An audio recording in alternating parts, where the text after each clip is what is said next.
તમે સુરત કેમ આવ્યા પહેલાં મને એ કહો. ભાઈ અમે ખેતીમાં કામ કરતા હોય એટલે ત્યાં તો ખેતર ને ઘર અને શહેરમાં જવા મળે એટલે એમ થાય કે ચાલો શહેરમાં જવાનો સ્કોપ મળ્યો તો મોટા ભાઈ કે ચાલ ગોવિંદા હીરા ગામમાં આવવું છે. મેં કીધું હાલો હાલો એટલે એની સાથે આવી ગયા.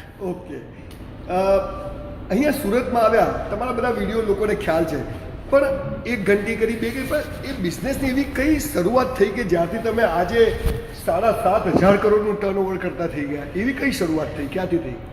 ભાઈ એમાં એવું છે કે કારણ વગર કોઈ કાર્ય બનતું નથી. ક્યાં વાત! એટલે કોઈ કારણ એવું છે કે કર ભલા તો હો ભલા.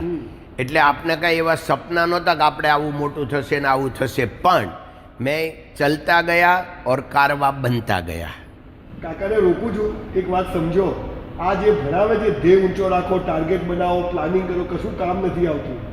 ઈમાનદારીથી પ્રમાણિકતાથી મહેનત કરો તો કાકાએ કીધું એમ હમ તો ચલતે ગયે કારવા બનતા ગયા. સાંભળો કાકાને. હા, ધન્યવાદ. તો એમાં એવું થયું કે જ્યારે કોઈ પણ કામ કરીએ ને એમાં 2-3 પોઈન્ટ બહુ મહત્ત્વના હોય. એક તો તમારી પાસે સત્યની તાકાત હોવી જોઈએ, સત્ય નંબર 1. બીજા નંબરમાં સખત મહેનત હોવી જોઈએ, અને ત્રીજા નંબરમાં કે તમારું વિઝન પણ હોવું જોઈએ. બિલકુલ. એટલે 3 વસ્તુ હોય તો પ્રગતિને કોઈ રોકી શકે નહીં. ક્યાં વાત! હવે સત્ય હું આપને એમ કહું કે અમે જ્યારે કારખાનું સ્ટાર્ટ કર્યું ત્યારે પ્રલોભનો તો ઘણા આવ્યા હતા. બિલકુલ. તો એક પ્રલોભન એવું આવેલું કે પહેલો જ લોટ લાવ્યા વેપારીનો અને મજૂરીથી લેબર એનું આપે 4 રૂપિયા. હવે વજન એમણે માગેલું 28%, મારે આવ્યું 34%, કારણ કે અમે 3 ભાગીદાર ને 2 ભાઈનો એક શાળા ને એક એમનો ભાઈ, એટલે 5 જણા કામ કરતા હોય, નુકસાન આવ્યું નહીં. એટલે હવે એ ટાઈમે જો મોટા હીરા આપણે લઈ અને નાના હીરા મૂકી દઈએ તો ચાલે વજન, પણ ચોરી કરવી નહીં. એવું ડોંગરેજ મહારાજના હું પ્રભાવમાં, એટલે ડોંગરેજી મહારાજ એમ કહેતા કે સંપત્તિ અને સંતતિ એ પ્રારબ્ધ અનુસાર મળે છે, એના માટે પ્રયત્ન કરવાની જરૂર છે પણ પાપ કરવાની જરૂર નથી. આ દ્રઢ નિશ્ચય મનમાં કે કોઈ ખોટું બોલવાની વાત નહીં, ક્યાંય આવવી ન જોઈએ. એટલે જેણે મને લોટ અપાવ્યો તેને મેં કીધું કે આ મારે 34% વજન આવ્યું છે, તો એ કે આવે જ નહીં. પણ મેં કીધું હવે અમારે તો નુકસાની નથી થઈ એટલે આવ્યું છે. તો એ કે તમે જો આ વજન લઈ જશો તો વેપારી એમ સમજશે કે માર્કેટમાંથી તમે મોટા હીરા લઈને આમાં નાખ્યા છે અને નાના લઈ લીધા, શું કામ બીજી વાર તમને માલ મળે. પણ મેં કીધું હવે આ સત્ય છે, હવે મારે શું કરવું? તો કે તમે જો આ લોટ આમનામ આપી જાઓ તો અમારું બગડશે, કારણ કે અમારે તો 28% ઉપર આવતું નથી. હવે એ અમને માલ નહીં આપે, અમને કે 34 લાવો, અમે કે જ લાવશું. તો મેં કીધું તમારું ન બગડે, તમારે જે કરવું એ કરો. એટલે મેં લોટ એમને હેન્ડઓવર કર્યો, એમણે મને 26% રીતે મેળવી દીધો અને હું વેપારીમાં આપી આવ્યો. એને મને બીજો લોટ તરત આપી દીધો, કાંઈ પણ બોલ્યા વગર, કારણ કે એને બરાબર હતું. હવે મેં વિચાર કર્યો કે વેપારીને 26%માં પૈસા કમાય છે તો હું 34%માં નહીં કમાવું. એટલે મેં વિચાર કર્યો કે મારે લેબરનું કામ નહીં જ કરવું, મારે મારું પોતાનું બનાવવું છે. હવે પોતાનું બનાવવું છે પણ માલ ક્યાં મળે એ તો ખબર જ નહીં કે માલ મળે ક્યાં. એટલે આમ હીરા બજાર આ બાજુ છે પીપળા શેરીમાં, એ ખબર. એટલે હું હીરા બજારમાં એક ભવાનીને વડે એક હીરાની ઓફિસ હતી, મારા ભાઈ બતાવેલી કાંઈ રાજ કપૂરની ઓફિસ છે. તો હું ત્યાં ગયો સાયકલ લઈને, તો ત્યાં એક ભાઈ એના નાના ભાઈ વસંતભાઈ બેઠા હતા. હું તો હજી દાદર અડધો સીડ્યો એટલે મેં એ ભાઈને ભાળી ગયો. એટલે મેં પૂછ્યું મારે હીરા લેવા છે, તો કે તમારે રોકડેથી લેવા છે? મેં કીધું હા. તો મને કહે કે અહીંયા તો ન મળે પણ તમારે રોકડેથી લેવાય તો હું તમારે હારે આવું, મને દલાલી આપજો. મેં કીધું હાલો. તો એણે મને 4 ઓફિસો બતાવી અને આ ભાવ ને આ ભાવ, પણ ભાવની મને ક્યાં ખબર હતી સાચો હું ને ખોટો હું. એટલે મેં જ્યાં ભાવ હતો એક જ ભાવ કીધો 91નો, પછી ઓછા ન કર્યા. એટલે મેં કીધું આને ક્યાંથી લેવાય. એટલે એ હતા બાબુભાઈ રીખવચંદ અને ભાનુભાઈ ચંદુલાલ શાહ, બેયની ભાગીદારી પેઢી હતી. એટલે ત્યાંથી મેં કીધું 5 કેરેટ આપો. એ કે 5 કેરેટ કટ ન થાય, તમારે 10 લેવી પડે. હવે મારી પાસે મૂળ 500 રૂપિયા, હવે 10માં મારે જોઈએ 910 રૂપિયા અને 10 રૂપિયા દલાલી, તો 420 રૂપિયા ઘટે. તો મેં કીધું મારી પાસે પૈસા નથી. તો કીધું ઘરે આવીને દલાલ લઈ જશે. પણ મારા મનમાં કીધું ઘરે ક્યાં છે. એટલે 500 રૂપિયા લઈ અને હું એ 10 કેરેટ કાપી વસંતભાઈ હારે ઘરે આવ્યા તો એ મારા લગ્ન જ થયા એટલે અમે મોટા વીરજીભાઈ અમારા પાર્ટનરને ઘરે જ રહેતા હતા. તો મેં એને જઈને કીધું બપોરે કે વીરજીભાઈ હવે આને 420 રૂપિયા આપવાના છે અને આપણે આ રફ લાવ્યા. મને કે ભગત અહીં ક્યાં ફદો હતો, કારણ કે એની પાસે નહોતા. તો પછી એમણે એમની વાઈફને કીધું કે 200 રૂપિયા મેં તને આપ્યા રૂમ ખર્ચાના લઈ પાછા, અને 200 રૂપિયા બાજુવાળા પાસેથી ઉછીના લીધા અને 20 રૂપિયા એને ખિસ્સામાંથી આપ્યા. આ પહેલો ધંધો. આખી વાતમાં તમે એક વાત સમજ્યા, નીકળ્યા ત્યારે ખબર નથી ક્યાંથી માલ લઈશું, પેમેન્ટ ક્યાંથી કરશું ખબર નથી. કોઈ માણસ અપાવે છે પણ એટલી ઈમાનદારી પ્રમાણિકતાને એક માણસે એક જ ભાવ કીધો, ભાવતાલ ન કર્યો, એની પર એમણે વિશ્વાસ કર્યો અને એ એક જ થિયરી પર આજે 7,500 કરોડના ટર્નઓવર SRK ડાયમંડ્સ પહોંચી. કાકા તમે બિઝનેસ શરૂ કર્યો, પછી લગ્ન ક્યારે થયા? લગ્ન કારખાનું ચાલુ કર્યા પછી 1 વર્ષે થયા, કારણ કે સંબંધ તો નાનપણમાં થઈ ગયેલો હતો. એટલે એક રોકું છું, નાનપણમાં એટલે મા બાપે નક્કી કરી દીધેલું? હા, એટલે એમાં એવું જ હતું કે મા બાપે ને મારા મોટા બેન સાસરે હતા નાની વાવડી, એટલે મારા બેન બનેવીએ નક્કી કરી દીધેલું. તમને પૂછેલું એ વખતે? ના ના ના ના. જીવન સાથી નક્કી હોય છે, એના માટે ટાઈમ બગાડવો નહીં. કાકા તમારી સામે બેઠા. અચ્છા, લગ્ન કર્યા પછી તમે અહીંયા, તમારા વાઈફ અહીંયા આવ્યા પછી તમારે બાળકો, તમારે કેટલા બાળકો છે? મારે એક બાબો ને 2 બેબી. અચ્છા, એટલે પહેલા 2 બેબી છે મોટી અને નાનો દીકરો. ઓકે. મા બાપનું શું મહત્વ છે તમારા માટે? ભાઈ એમાં એવું છે કે મા બાપ જે છે ને એ તો આપણા ભગવાન કહેવાય, કારણ કે મા બાપને હિસાબે તો આપણે આ સૃષ્ટિમાં દુનિયામાં છીએ. પણ સૌના સ્વભાવ અલગ હોય. એમ મારા ફાધર પાસેથી અમે સત્યનિષ્ઠા અને ખુમારી સખત મહેનત શીખ્યા, અને મારા મધર પાસેથી લાગણી. એટલે જે મારા મધર તો સાક્ષાત લાગણીનો જ અવતાર હતા. એટલે એમને હિસાબે જે આ બધું છે, જે આખું, કારણ કે સ્વભાવથી જ આખી દુનિયા ચાલે છે લાગણીથી. એટલે લાગણીના જે ગુણ અમારા મમ્મીના આવ્યા, બાના, એને હિસાબે આજે અમે અહીંયા પહોંચ્યા છીએ. તમારા બા બાપુજીમાંથી કોઈ છે અત્યારે? ના, અત્યારે કોઈ નથી, કારણ કે બા ગયા એને 15 વર્ષ થઈ ગયા અને બાપુજી ગયા એને 6 વર્ષ. અચ્છા, તમે કેટલા ભાઈઓ છો? અમે 5 ભાઈ, મારો 4થો નંબર. અચ્છા, તમે 5 ભાઈઓ આજે સાથે છો બિઝનેસમાં? ના, બિઝનેસમાં અમે 4 ભાઈ સાથે. સૌથી મોટા ભાઈ હતા ને એ પહેલેથી અહીંયા રહેતા સેપરેટ, એટલે એમના 2 દીકરા બી સેપરેટ, પણ એમને સારું છે, વેલ સેટ. અને તમે 4 ભાઈઓ અત્યારે બિઝનેસ? 4 ભાઈ અને એક મારા બેન ના દીકરા, એટલે એક. હા, એટલે આમ તમે જુઓ, સંયુક્ત પરિવાર, એક ભાઈ 4 બિઝનેસ કરે પણ 4 ભાઈ એક જ બિઝનેસ કર્યો. એટલે સંયુક્ત પરિવારમાં આપણા દેશની જે ભાવના હતી એમને કુદરતી અને પૂરેપૂરી ચરિતાર્થ કરી છે, એટલે જ કદાચ આ લેવલે પહોંચ્યા છે. ખાસ કાકા માટે તમને એ જાણવું હતું કે પૈસા તો તમે કમાવો છો, તમારી કંપની કમાય છે, પાપ અને પુણ્ય વિશે શું કહો છો? કોને પાપ કહેવાય, કોને, ટૂંકમાં હો, કોને પુણ્ય કહેવાય? ભાઈ, પુણ્ય અને પાપની વ્યાખ્યા સૌની જેટલી દ્રષ્ટિ હોય એટલું અલગ અલગ હોય. મારી દ્રષ્ટિએ કંઈ પણ સત્ય કામ કરવું, સત્ય બધાનું અલગ હોય, સ્વાર્થવાળું હોય. મારું સત્ય અલગ હોય ને તમારું અલગ હોય, પણ મારું પોતાનું એમ કહેવાનું કોઈને ન નડીએ એ પુણ્ય છે. કોકનું ભલું થાય એવું વિચારીએ એ પુણ્ય છે. કોકનું જરા પણ ખરાબ થાય, ખોટું કરીએ એ પાપ છે. પાપ અને પુણ્ય ધર્મગુરુની વ્યાખ્યા કરતા એક પ્રેક્ટિકલ વાત આપણને ગોવિંદ કાકાએ કરી.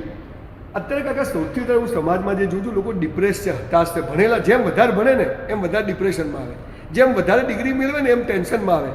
તો અને તમારા જેવા લોકો જે 4, 6, 10 ચોપડી ભણેલા છે, હું 50 જણને ઓળખ્યું છું, બધા અબજોપતિઓ છે, કરોડપતિઓ છે. તો આમાં ક્યાં ચૂક થાય છે? આ ભણેલા ડિપ્રેશનમાં તમારા જેવા ભણો આટલા રૂપિયા કમાને એમાં તમે કઈ વાતને જુઓ છો કે આ ખોટી છે, એજ્યુકેશનમાં કંઈ પ્રોબ્લેમ છે એવું લાગે તમને?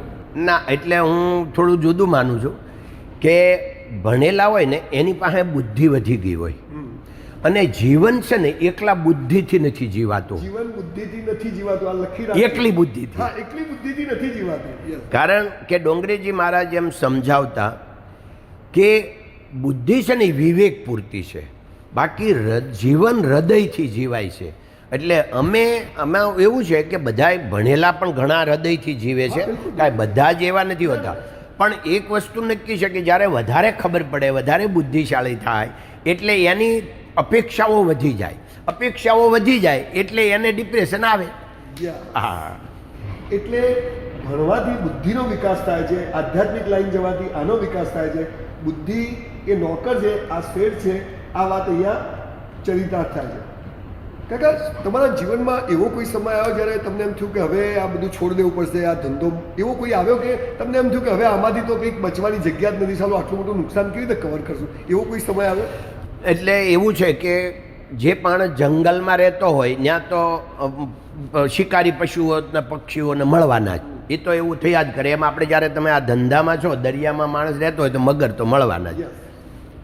એમ ધંધામાં 50 વર્ષમાં છડ ઉતર તો બહુ આવી હોય, પણ છતાં દર વખતે ભગવાને રક્ષણ કર્યું છે. એક એક્ઝામ્પલ કે 2008માં વર્લ્ડ રિસેશન આવ્યું, એની અસર ડાયમંડ દુનિયામાં પણ આવી, અને એ ટાઈમે એક સાથે પોલિશ ડાયમંડમાં, ફિનિશ ગુડમાં 30% ભાવ એક જ મહિનામાં તૂટી ગયો.